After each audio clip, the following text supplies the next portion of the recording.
Bonjour mes chers élèves.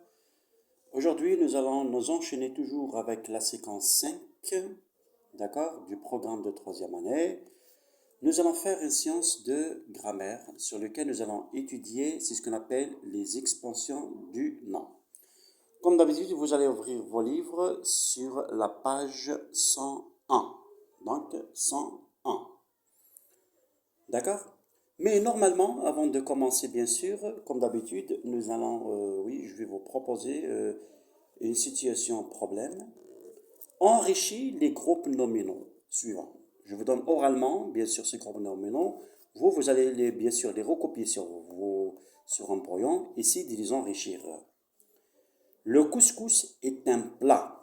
Donc, vous avez un plat. Tu vas enrichir plat. Qu'on préfère dans toute l'Afrique. Donc, enrichis le mot plat et le mot Afrique. Bien sûr, ça, c'est la situation problème. Nous allons démarrer la phase de lancement. Le Bernos, un classique de la tradition. Largement porté dans nombreuses régions d'Algérie, le Bernos est un synonyme de fierté, de virilité, est également un symbole fort emblématique du pays. De couleur marron dans l'Atlas saharien et blanc en Kabylie. Il est confectionné de la laine pure de dromadaire ou de mouton. Le burnous en Algérie, un habit traditionnel en laine qui a survécu à la modernité.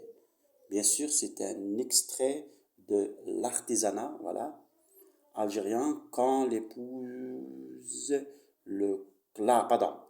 l'art épouse le quotidien, édité par le ministère du Tourisme et de la Culture. La première consigne, relève du texte les mots écrits en gras. Voilà, les textes, les mots écrits en gras. Donc on a, bien sûr, région, symbole, couleur, atlas, laine et habit. Oui. Quelle est la nature de ces mots? Quelle est la nature de ces mots? Ouais. Donc la réponse, la nature de ces mots, ce sont tous des noms. D'accord? Ce sont tous des noms. Très bien. Maintenant, ici de relever,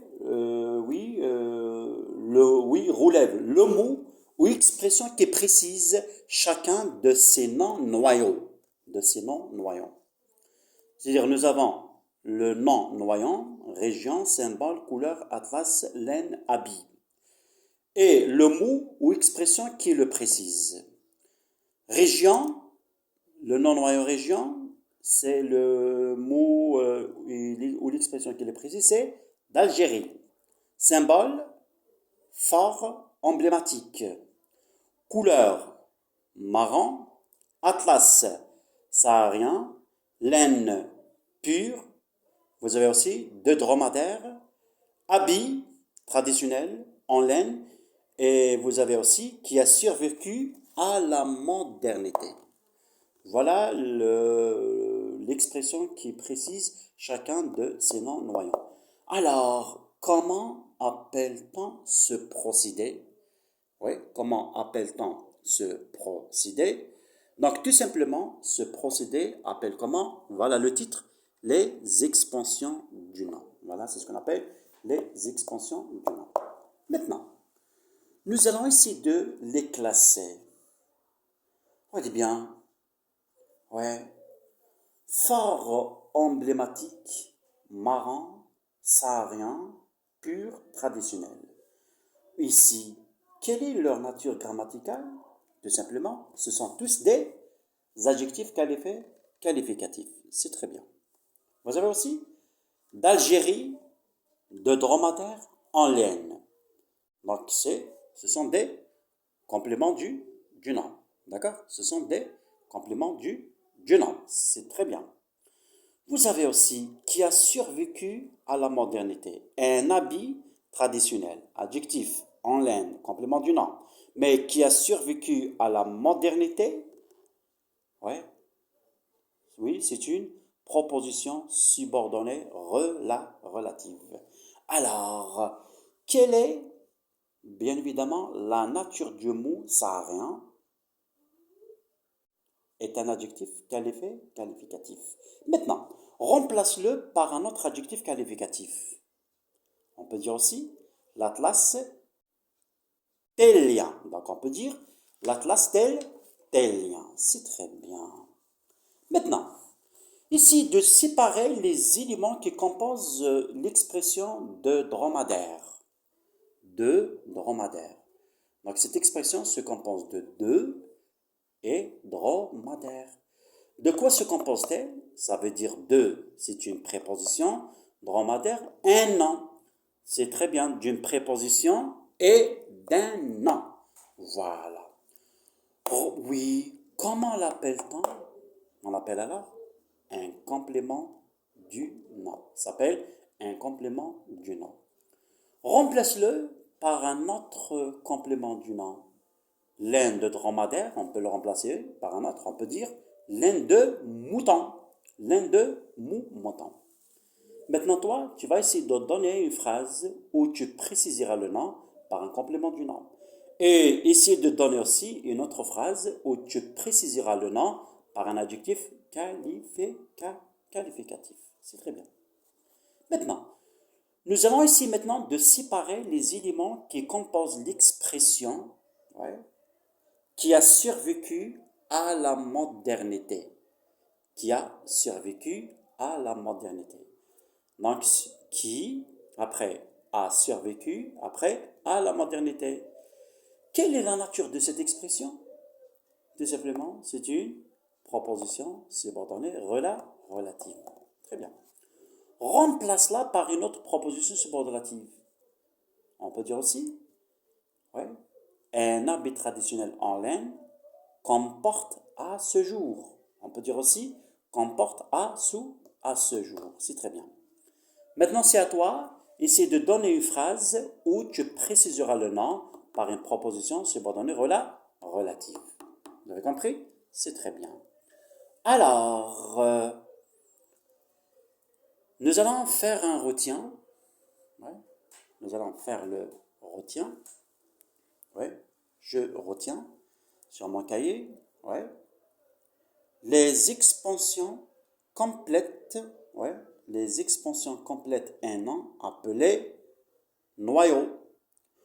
Et il peut être précisé en lui ajoutant, il peut être précisé en lui ajoutant A. Un adjectif qualificatif, par exemple, c'est un garçon intelligent. Donc, intelligent, c'est un adjectif qualificatif. B.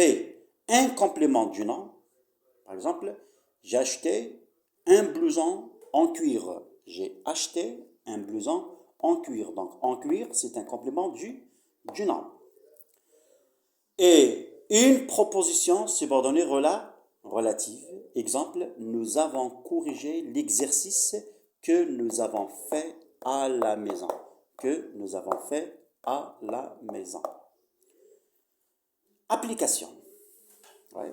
Bon, je vous donne ça oralement. Après, que vous allez faire, vous allez rentrer dans les commentaires, vous allez trouver, c'est-à-dire le titre de la leçon, ok, avec des exemples, plus la règle et le corrigé de ces activités, d'accord? Pour gagner du temps, voilà. Encadre les non-noyaux des groupes nominaux dans les phrases suivantes. Et puis, vous allez souligner ensuite l'expansion et identifier sa nature. Je vous donne seulement 3 phrases. Bon, cette fois-ci, j'ai choisi des activités qui ne sont pas dans le livre, hein, d'accord? Ce n'est pas les activités du livre. Alors, la première phrase. Mon film préféré est la bataille d'Alger. Phrase 2. J'écoute souvent la musique qui vient d'Andalousie. 3. La neige a recouvert les sommets des montagnes. Très bien. Deuxième activité, c'est l'activité d'intégration, oui, voilà. Décris en 2 ou 3 phrases le vêtement traditionnel que tu préfères en utilisant les 3 expansions utilisées. En utilisant les 3 expansions utilisées. Très bien. Merci.